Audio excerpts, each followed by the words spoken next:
On a tous déjà jeté un œil à nos chargeurs de téléphone, nos appareils électroménagers, et on a vu ces drôles de chiffres et de lettres. 230 volts, 50 Hz, et puis il y a toujours ce fameux W. Ça a l'air un peu technique, un peu comme un code secret, non? Eh bien, aujourd'hui, on va percer ce mystère ensemble. On va voir, ce n'est pas si compliqué. Ok, regardons ces deux ampoules. Elles sont branchées sur la même prise, donc en théorie, elles reçoivent exactement le même courant. Mais regardez le résultat, c'est le jour et la nuit.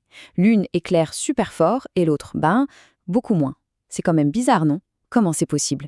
Voilà, c'est la grande question. C'est le cœur de notre petit mystère d'aujourd'hui. Comment ça se fait que deux objets qui semblent pareils et branchés au même endroit ne donnent pas du tout le même résultat?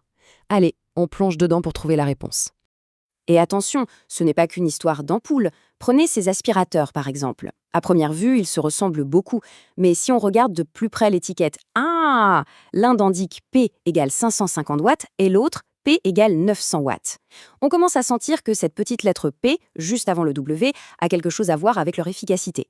Eh bien voilà, on y est. Cet ingrédient secret, ce fameux P, c'est tout simplement la puissance. C'est ça, la clé qui va nous permettre de tout comprendre. Pour que ce soit bien clair, prenons un exemple que tout le monde connaît, le four à micro-ondes. Imaginez, on a un plat à réchauffer. Si on met la puissance au maximum, hop, en 1 minute, c'est prêt. Mais si on choisit une puissance plus faible, il va falloir attendre beaucoup, beaucoup plus longtemps. La puissance, c'est donc directement lié à la rapidité, à l'efficacité de l'appareil. Alors, si on devait donner une définition un peu plus officielle, disons que la puissance électrique, c'est la vitesse à laquelle un appareil va consommer l'électricité pour la transformer en autre chose. Pour une ampoule, il la transforme en lumière, pour notre micro-ondes, en chaleur, et pour une enceinte, en son. C'est vraiment la rapidité de cette transformation. Donc la règle d'or à retenir, c'est vraiment ça. Plus la puissance est grande, plus l'appareil travaille vite et fort. Et à l'inverse, moins il y a de puissance, plus il travaille lentement, tranquillement. C'est tout. Ce n'est pas plus compliqué que ça. Bon, maintenant qu'on a compris le concept de puissance, il faut bien une unité pour la mesurer, comme on utilise les mètres pour une longueur. Alors, c'est quoi cette unité? Et voilà, on retrouve notre fameuse lettre, le W, pour watt. C'est ça, l'unité de mesure de la puissance. Ça vient du nom de l'ingénieur écossais James Watt, un personnage clé de la révolution industrielle. C'est donc ce W qu'on retrouve sur absolument tous nos appareils.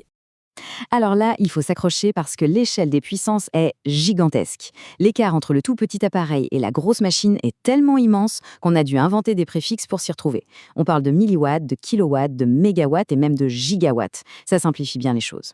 Commençons tout en bas avec les petits joueurs. Une calculatrice de poche, par exemple, ça consomme à peine 1 milliwatt. C'est un millième de watt, c'est minuscule. À côté, une télé moderne, c'est déjà entre 90 et 250 watts. On voit déjà la différence. Maintenant, passons aux appareils un peu plus gourmands. Un sèche-cheveux, un four, une bouilloire. Là, on ne parle plus en watts, mais en kilowatts, c'est-à-dire en milliers de watts. On est clairement dans une autre dimension. Et on peut aller encore beaucoup, beaucoup plus loin. Un TGV à pleine vitesse, par exemple, c'est plus d'1 mégawatt, donc plus d'1 million de watts. Et une centrale nucléaire, là, on parle en gigawatts, c'est-à-dire en milliards de watts. L'échelle est... ouais, elle donne le vertige. Ok, je pense que la puissance, c'est clair maintenant. Mais il y a un petit piège. Il ne faut surtout pas la confondre avec une autre valeur qu'on voit partout, la tension, qui se mesure en volts. Alors, quelle est la différence? C'est simple. La puissance, en watts, c'est la performance. On l'a vu. C'est la force de l'aspirateur, la luminosité de l'ampoule. La tension, en volts, c'est plutôt comme la pression de l'eau dans un tuyau. C'est la force du courant électrique que la prise fournit. C'est une question de compatibilité. On ne branche jamais un appareil américain, par exemple, qui fonctionne en 110 volts sur une prise européenne de 230 volts. Sinon, c'est le drame. Et justement, que se passe-t-il si on se trompe? Eh bien, si la tension est trop faible, l'appareil ne va tout simplement pas marcher, ou alors très mal.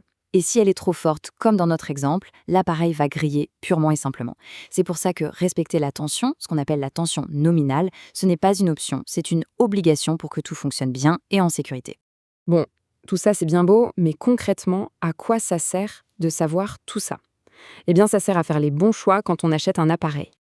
Alors, récapitulons. Pourquoi est-ce qu'on doit regarder la puissance? D'abord, bien sûr, pour la performance. On veut que l'aspirateur aspire bien, que l'ampoule éclaire bien. Mais il y a un mais. Qui dit plus de puissance, dit aussi plus de consommation d'électricité. Et ça se voit directement sur la facture à la fin du mois.